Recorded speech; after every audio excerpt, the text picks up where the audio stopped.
actually not a little bit, very unique today. In the wake of everything that's going on with the recent events, we're going to spend this time today possibly getting a little uncomfortable and having some conversation around what we can do as leaders to take action forward. And I've invited Marvin Bembry and Rock to facilitate that conversation with us here today. And what we're going to do is they're going to have some conversation and talk. We're going to break out into breakout rooms with some specific questions to talk about with each other. And then we're going to bring everybody back and we'll do some sharing as a group with everything that's going on. So Marvin, I'm going to turn it over to you. Can you, based on the conversation that we had the other day, can you just kind of help frame our thinking and set this up here today? Where's my friend Marvin? Sure. Good morning, everybody, and thanks, Cody and Rock, for the opportunity to have this kind of conversation. I admire you both in terms of your leadership and your thinking, and so you've demonstrated that in this context, this is no exception. So I think that we're in an incredible moment right now. I think to a great degree, it's an inflection point. It's a tipping point, and it's really an opportunity for us to think bigger, broader about a persistent and festering issue that our country has not fully dealt with. In fact, many countries haven't, but our country in which we live has not really fully dealt with the issue of race. And so, as you and I talked, I work with a group of leaders every week.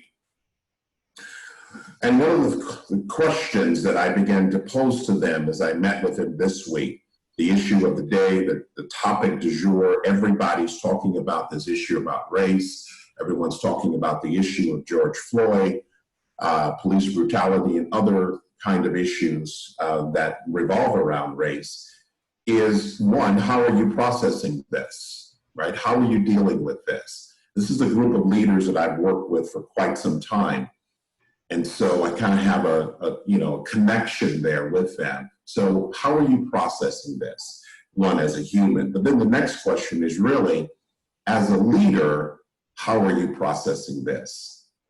And I think that, as I was sharing with Rock earlier and with Cody, most of us who have been around Freedom One for a while recognize that Rock and Cody have a strong bias around leadership. Everything rises and falls around leadership. And so I think that it is important that we have a conversation, an open conversation, a frank conversation that's mutually respectful, but also one that begins to look at how do I, as a human, respond to the issues of the day? How do I become a vehicle of change? And then as a leader, what's my response as a leader to what's going on? And how can I advance change moving forward? So that's kind of the context in which you and I and Rock spoke of. Yeah, so Cody, earlier so on Monday, the first Monday of every month, we have our target report here at the Trinnell Financial Group. And it's a meeting dedicated to our goals and are we on target? And if we're ahead of target or behind target, what adjustments do we need to make? And we have this conversation monthly because our goal, we do a great job of this, is become a self-managing, self-multiplying company. And so we talk about being on target. So this Monday, in light of everything that's happened over the weekend with George Floyd and the current events, I said we need to have the conversation about a new target. Like, we're going to do our target report for the business, of course, but the target needs to be about how do we end racism and how do we start the conversation. And you know, I don't have an answer. Like, we're consultants and we can go to the board and like put, have two pieces of the puzzle and figure out the third. We're really good at that. But this isn't one of those things where you can just check a box and see, like, yeah, if we all just check this box, everything would just be perfect going forward. So the thing that led us to having this conversation and dedicating this time at Freedom One is just saying, let's get the conversation going. And for some people, it's going to be really uncomfortable. And it's not something I talk about a lot, at least in groups, but it's something we need to all talk about and all have a conversation about. And Marvin, the way you frame it, as far as, how are we processing this, and then what are you going to do with it? Because if we just write something on Facebook or go march, but we don't do something with it, then, a month from now, we're going to be on to the next pandemic or the next, I don't know, stock market, whatever. And this will just be another event that's behind us. So we have to, my encouragement to all of us, to myself, is what are we going to do with, what am I going to do with this? And I appreciate you, Marvin, challenging us with that question. How do you process this, and what are you going to do with it? So that's how we got here today. And Marvin, thanks for helping me facilitate this. Absolutely. Rock, one of the things that I've been dealing with and talking about the issues around race and diversity and so forth for a number of years. Some of you know that I've spent 30 years in corporate, and a good portion of that time I've dealt with issues around organizational change, culture change, and so was on the forefront of issues around corporate diversity, going back as far as to the early 90s. And I've trained and facilitated sessions literally with hundreds and hundreds of people, both in secular sessions as well as in church sessions around this issue. Notwithstanding the fact that I also am a person of color, and so I process not only as a teacher, instructor, someone to bring concepts to bear, but also personally as well. So one of the things that I wrote this week, as I'm just pondering and processing all of this, is there's a number of people who are in this moment beginning to respond. They're responding verbally. And to your point, Rock, a lot of the responses, then they may be heartfelt responses, but they tend to go no further than the gratitude. And we can say things like, well, this is sad, or this is shocking, or wow, I never knew this, or this is unfortunate, and this should not happen. And platitudinal comments, while they may be very well, extraordinarily well intended, if we don't move beyond just platitudinal comments, then as you just said, in 6 months, the next issue will develop, and perhaps it'll be even starker, right? And then, we'll go through platitudes again, but nothing will fundamentally change. And so this moment right now in our country offers us as people and as leaders an opportunity to begin to change narratives where we are. Even if we don't change the world, we can certainly change the narrative in which and the place in which we live. So once again, thanks for this conversation. Yeah. So why don't we? So hey, Marvin, why don't you talk about a situation, if you're comfortable, a time when you've been a target of racism. If you've not been promoted, where you pulled over, tell us about a situation that we want to get deep. So tell us about a situation in your life, if you have one. I'm sure you do. Well, let me just say this, that one of the things that we have to understand about racism is that racism is endemic. It is not something that is always overt.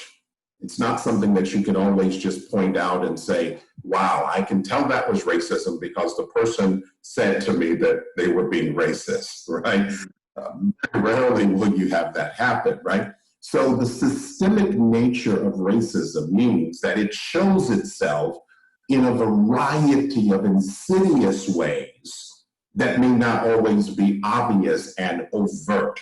That's one of the real key points. So if I could say something to you today, my fellow networkers here at Freedom One, is that understanding the nature of racism is that it is rarely overt. It is rarely overt, not in today's world. We're much too sophisticated in most cases to be overt in it.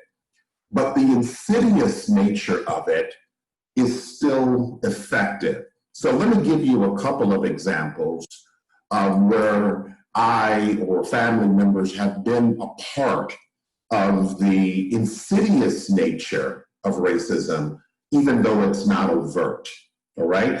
Or should I call it institutionalized discrimination, or whatever the term is that one wants to use. But it's a reality that many other people don't have to deal with, all right? So let me give you a couple of examples. So I'll never forget, I'll never ever forget a couple of things. I was in Dallas or Plano, Texas. I worked for EDS, Electronic Data Systems, which was Ross Perot's company, all right? And Ross Perot was, was a legend, he was a myth, and had a very, very conservative company, dress code, blue suits, white shirts, red ties, all of those kinds of things, the IBM days of old. Some of you might remember those. And so a colleague of mine and I, who also happened to be African American, left work and went to a store, okay? And as we were in the store, so we were in our suits, we were, dressed up, we were, walking around the store, and we began to be followed around the store by a security guard. Now, for someone who doesn't understand the insidious nature of systemic racism, one, you might not even notice it, and two, you might not pay attention to the impact of such a thing. And so we were very conscious, very conscious. Now, you're dealing with two well-paid African-American businessmen who were walking around a store making, both of us made way more money, I'm sure, than the security guard who was following us. But the nature of that experience caused us to both take note that, one, we were being followed around the store by a security guard who happened to be white.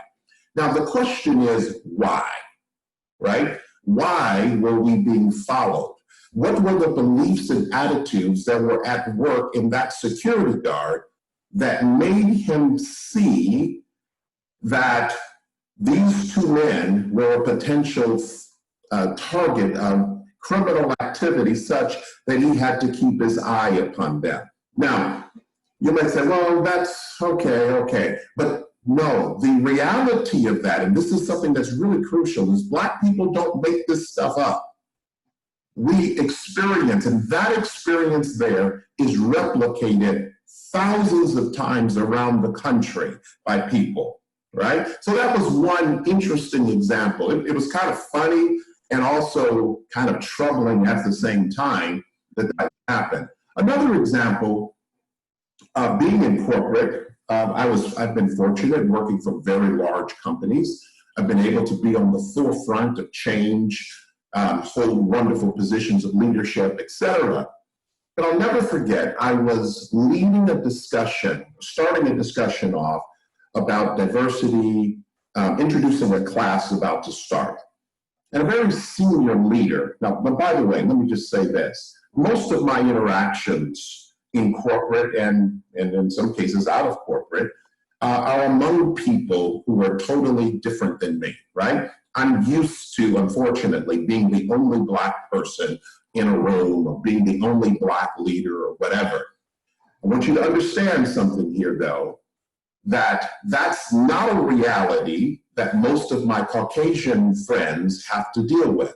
Rarely are you the minority in a room. I am most of the time, right? Because of the circles in which I live and circles in which I work. That itself is endemic of a lot of issues. But let me go on.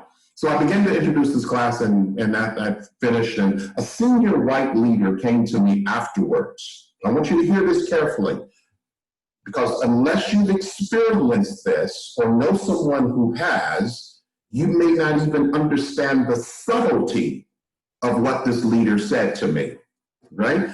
He said to me this, he said, Marvin, when you were up there talking, I did not see you as Black.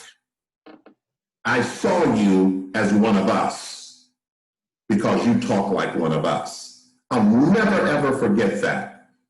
Now, he thought he was giving me a compliment, but it was a dehumanizing and demeaning comment made by someone of good intent, but who didn't understand what he was saying or the systemic nature around where that comment comes from. Because it is impossible not to see me as Black. It is impossible. Thank you, Ralph. It is impossible. You're Black? I'm Black. Right? And I'm a big guy too. Oh, it's impossible, right, not to see me as Black. But then to further say, the reason I didn't see you as Black is because you talk like one of us. OMG, do you understand the impact of what he was saying, right? So racism, and again, I'm sure he had good intentions and good motivations. Thought he was giving me a compliment, but had unwittingly spoke a truth and a perspective that revealed some things deeper than just that moment. So Rob, How did you respond to that? What was your response, or? You know what? I think that it caught me off guard, and quite frankly, I didn't respond. I thought about that many times afterwards. In fact, I used it as a teaching point and a learning point in many of my classes, because one of the things that I thought is, what would have happened had I gotten real with him? Yeah. Said, tell me, how is it that you don't see me as Black? Or what would happen if you saw me as Black? Or is there a problem if you saw me as Black? What would that mean to you if you could embrace that reality? And secondly, what do you mean I talk like one of you? What does that mean to you? Where does that come from, right? Because if I had been able to do that at that time, that conversation could have really taken on an entirely different character. And generally, those kind of conversations without having authentic relationships don't add a lot of value. Okay. Yeah, they go. Yeah, they can just blow up, right? One more example, and that is with my son. So my son was coming from North Dakota back home several years ago, and he has this, he had this hot rod of an old white Mercury Sable. White, it wasn't red, so there was no reason to be pulled over, right? An old car, right? And he's pulled over by the police. Now, one of the issues that African Americans have in this country is the issue with law enforcement, right? This is the percolating issue of our moment and our time. For many people who never have to deal with this in this context, then you might wonder, what's going on? Why do they keep talking about it? Because it's real. We're not making this stuff up.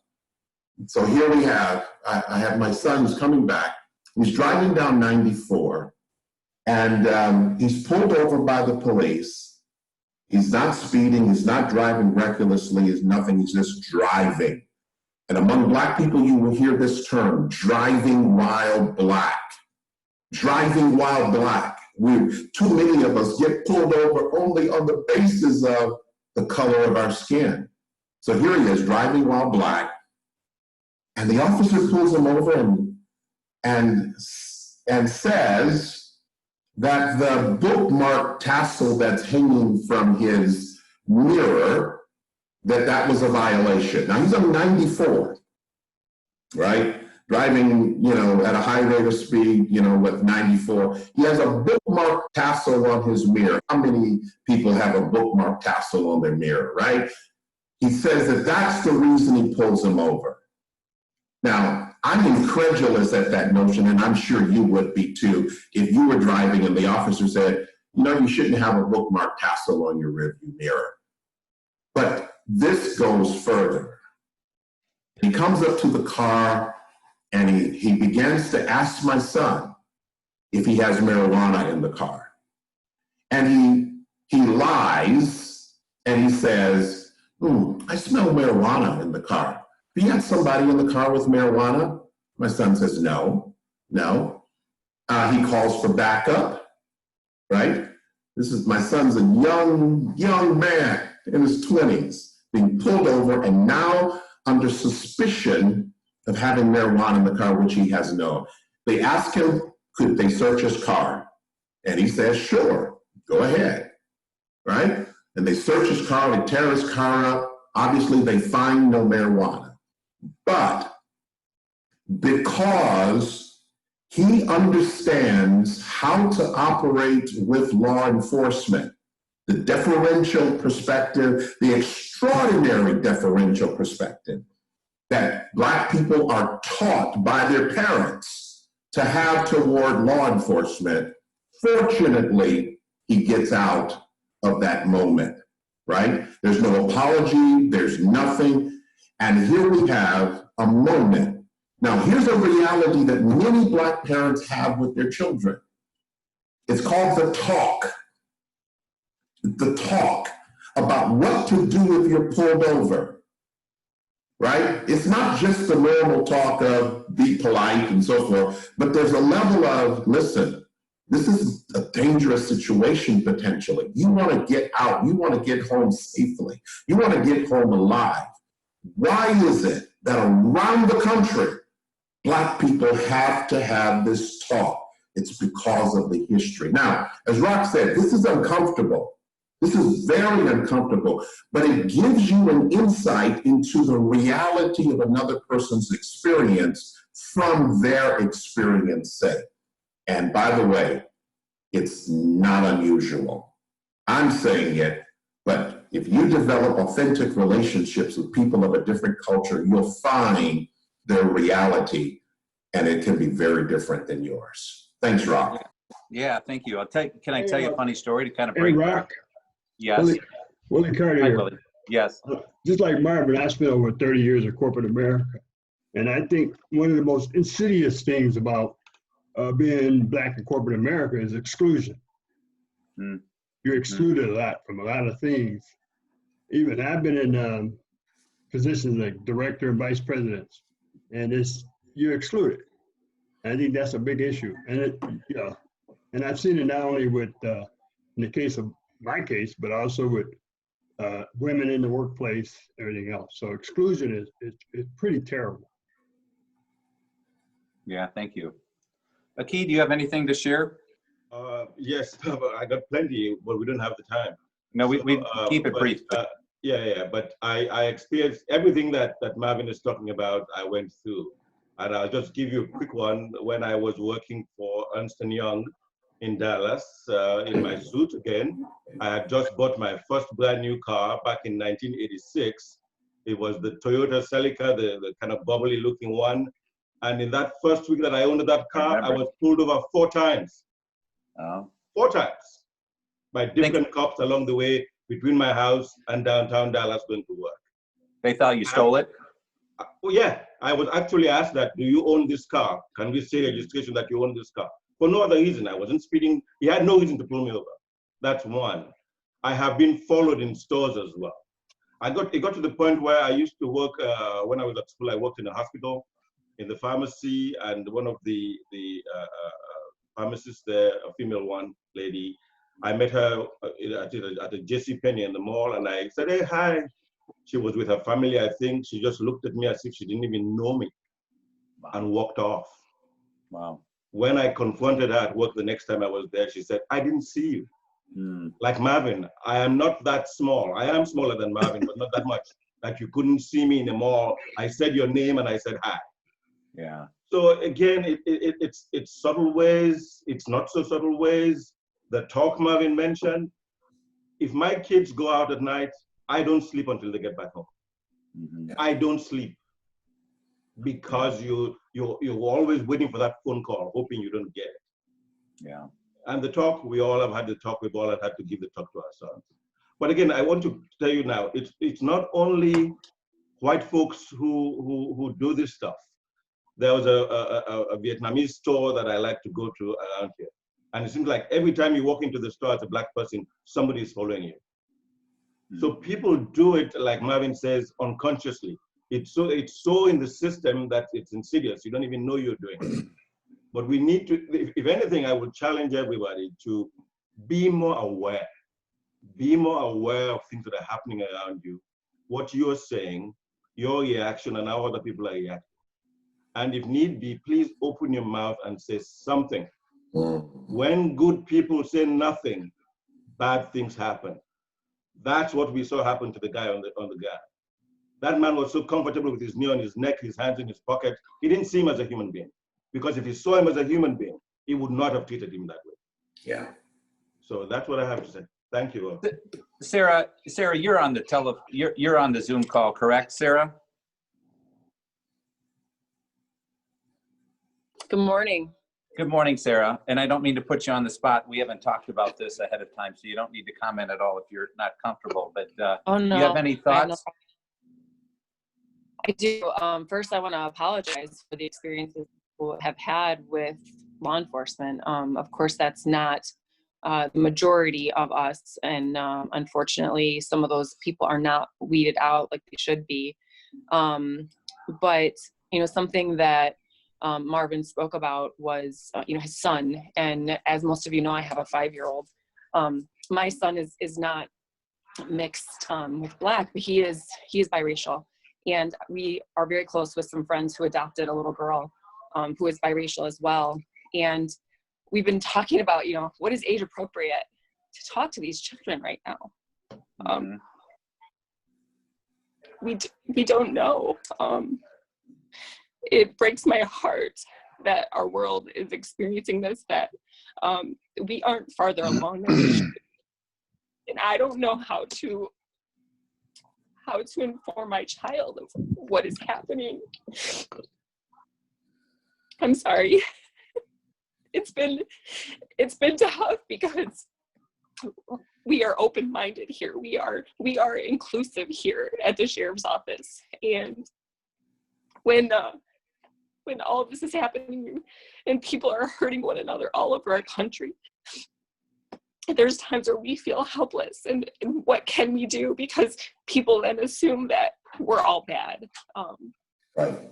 So, you know, if anybody has any suggestions on things that we can do for our children, I'd love to hear them. But I think from our perspective, one thing that I know that I want to do in a way to help our country is let people be heard. Yes, we need to be having these conversations and we need to listen. We can't just have people speak about it. We need to do something. We need to make things happen. We need to act. Again, I'm sorry. Well, Sarah, and that's what this whole conversation is about. So I started the Monday morning target report that we had about let's open up the conversation, and I'm a doer. Like, let's do something, right? Let's, you know, Marvin knows I'm the 10X guy. He wants to have 40 people. I want to have 400 people. So I'm the doer. So part of the breakout that we're going to have here, and when we get to this, is what do we do? Like, what are some things that we can do? And look, if nothing else, if you guys go back and talk to your peers and groups and say Freedom One had this great conversation, and you have another conversation with 20 or 30 other people, and they have a conversation with 20 or 30 people, and so on and so forth, then we'll get some things going here about what can we do. Because you know, Marvin, you got a great thing. What can we do is say something, right? And then how do you pursue and develop of people? You know, how do you what's your third thing? People that are not like you. You say pursue and develop. Yeah, Rock, right on. And let me just say before I even say that, you know, part of this is the intentionality around this. So, you know, I teach personal growth, and one of the things that we talk about, the first law of personal growth, is intentionality. So one, thanks again. I think we have to acknowledge that for the intentionality around having this kind of conversation, right? This is not comfortable for many, but it's still necessary. So the intentionality around that. And when we do three things, there's three things that I think that have to be done. And that is, I think we have to first remind ourselves, recognize the fundamental equality of mankind. The fundamental equality of mankind. So if you're writing and taking notes, please take these three notes. I'm going to give you something that you can begin to do. It's one of the things that I think is a challenge in this moment is the helplessness by which many are responding. I'm saying, I don't know what to do. I don't know what to do. I don't know what to do. So I want to give you some things to think about and to do, because there is something that we can do. The first thing is to remind ourselves over and over and over again of the fundamental equality of humans. We are fundamentally equal. We're different, but we're equal. There is no superiority. I'm not superior to anyone, and neither am I inferior to anyone. And I think as we develop that notion and talk about, so what does that look like? If I am not equal, if I am not inferior or superior to anyone, then how does that truth characterize my relationships with people? But by the way, as simple as that is not the way we are raised and socialized. We are socialized with differences and a caste system of sorts, most of us, especially in this country. And even if it wasn't done explicitly, it is implicit in our relationships. I wish we don't have the time today. Maybe we'll have to do a part 2 on Yeah, that. we're going to do breakouts here real quick, Marvin. But so let me get on to these other points here. One, recognize and remind ourselves of the fundamental equality of people. Number 2, whenever you see a house on fire, what do you do? If you see a house on fire, and police are not around, the fire department is not around, and you might think that there's someone there, you know what to do. You see something, you say something. When you and I remind ourselves and recognize the fundamental equality of humans, and we see actions and behavior that is inconsistent with that notion, we say something or we do something. For example, if I saw a dog today get run over in the street by a car, I don't just turn my head and walk away, right? I go try to do something regarding that dog. When you and I see a George Floyd, that's explicit.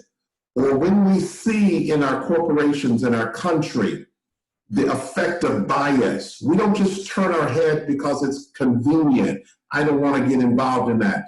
Someone might think that I'm a liberal, wacky person. No. When you see something, say something, acknowledge that the fundamental equality of mankind is true. The third thing is this, and this is where I think Rock was saying just a moment ago. Here it is. We have to pursue and develop out of our comfort zone relationships with people who are culturally different. Lieutenant Balmas and I have known each other now for, 8 months or so, and we've developed a great relationship, not only professional, personal relationship, and I have respect for her and she has respect for me. I have respect for what she does. She has respect for what I do. I work there now in the sheriff's, working with the sheriff's office. I have respect for law enforcement, the work that they do, and the hardness of their work. I work with other law enforcement agencies, with people who are culturally different. Until we do the uncomfortable work of developing relationships with people who are culturally different, we will never be able to deal with this issue. Now, this is not easy. This is difficult, but we have to be intentional about it. Finally, Rock, I'm going to say one final thing here, one story here. I met a white pastor last week. I'm also a pastor. And I met a pastor last week who happens to be white, right? A pastor who happens to be white, correction. And we connected. And he asked me, he said, how are you doing in all of this stuff that's going on? That led to about a 20-minute conversation. And today he and I, this afternoon, are going to meet, and we're going to just talk further. I made a commitment. I'm going to develop a relationship with him. And he wants to develop a relationship with me. Why? We can learn, we can grow, and we can do the uncomfortable work as leaders so that we can make a difference to those that we serve.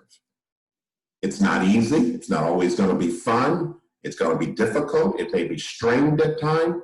But if we commit to doing the uncomfortable work of developing relationships outside of our race and cultural comfort zone, we can begin to move this ball forward. Rolando, you had your hand up. Be brief, if you will, please. I just unmuted. Very brief. I've experienced a lot of things in my life. Grew up in Libertyville, being the only Spanish kid, our family as well. My heart goes out to everything the gentleman experienced. There's a common thing that's been ringing here. My CEO that I worked with for the last 12 years, a very multicultural company, and he wrote something last night, which I'm going to ask if I have permission to share it, that he's as guilty as anyone else on a certain topic of simply ignoring and not saying anything when there was an uncomfortable situation going on, be it with friends or strangers, to not cause being uncomfortable. He said, no more. If you see something, hear something, he's going to say something. Right on. And he said it starts at the grassroots with each of us as individuals and our own personal responsibility to demand better of ourselves, is how he phrased it, which then starts to transcend to more and more people not being afraid to say something when they see something that is not just or unequal, and eventually demand more of our leaders, or have leaders get developed where they're not afraid to say something against the popular to not cause conflict. That's all I want to say. Thanks. Yeah, thanks, Rolando. Yeah, so earlier on in my career, I went along with things that I know today I wouldn't, because I'm a stronger leader today. I'm more confident. It doesn't bother me what people would say. But back early on in my career, I didn't. I was just insecure, worried about what people would think, worried about losing business because somebody would think something negative or what have you. So I fell victim to that. Marvin, let me ask you a question. This is, I was talking to a guy yesterday, a really good friend of mine. I've known him for a long time. He's a client, coaching him, and he was telling me about, when he's pulled over, he puts his hands up on the wheels. He asks the police officer when they come up to the car, what do you want me to do?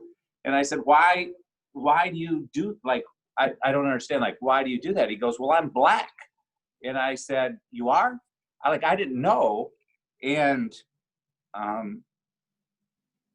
he said, well, where do you think this mappy hair comes from? This black mappy hair? You didn't know I was black? And I didn't. So Marvin, my question to you is, should I have known? That makes me feel kind of bad now that I hear you say what you said. I didn't even see him I didn't even know. Yeah, I think, I don't know the specifics of that situation or how this gentleman appears. So it's hard for me to explicitly comment. But so if I were working with a person, or let's say I was facilitating a conversation around this issue at large, particularly if it were me, which, right, there's no there's no ambiguity as to, you know. Right, he's not as dark as you are, but he's in Texas, and I'm like, I don't know. I said, I don't know. I had no idea. Right, and so if it were me, right, I might ask the question, if I were going to try to do some deep work with the person, is help me understand, tell me more about how you see me. What do you see when you see me? And where do you think that comes from, right? Because to ignore or to set aside what is obvious and in front of you in terms of physicality, what's the reason behind that, right? Now, someone can say, well, I see you as a person. That's beautiful, but it's hard to ignore that the visible elements of my personality. Now, my race, if I were different, right, if I were biracial perhaps, and I might be very, very fair skinned or maybe even have straight hair, it might not be clear as to my race, right? And so there could be a legitimate reason why a person wouldn't know what race I am. But if it's me, yeah, you see. Right, no, obviously. Got it. No, he was fair skinned, and I don't know. I just saw him. I don't know. But he goes, where do you think this nappy black hair came from? And I'm like, I don't know. Never thought about it, honestly. I'm a guy. Where is nappy?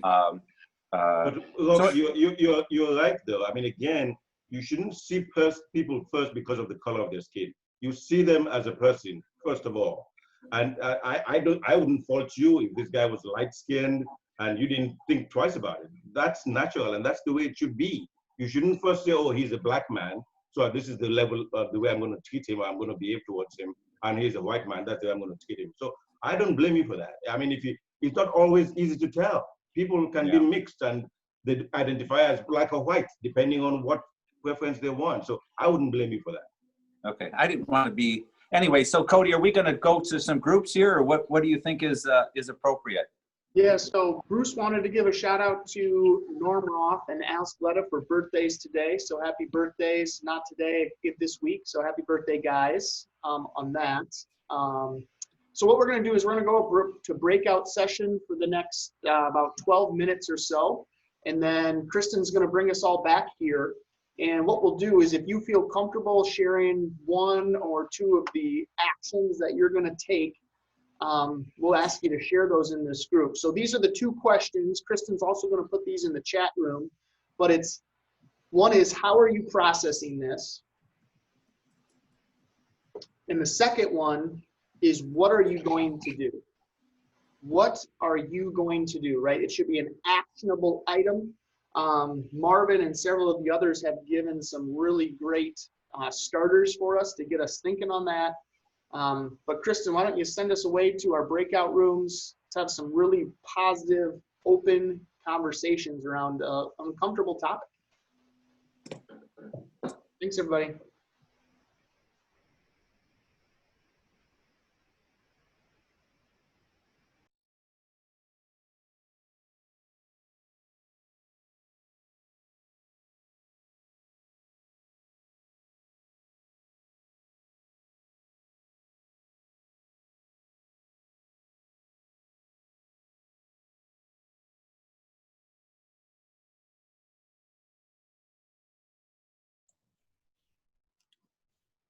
Are we staying in the main room?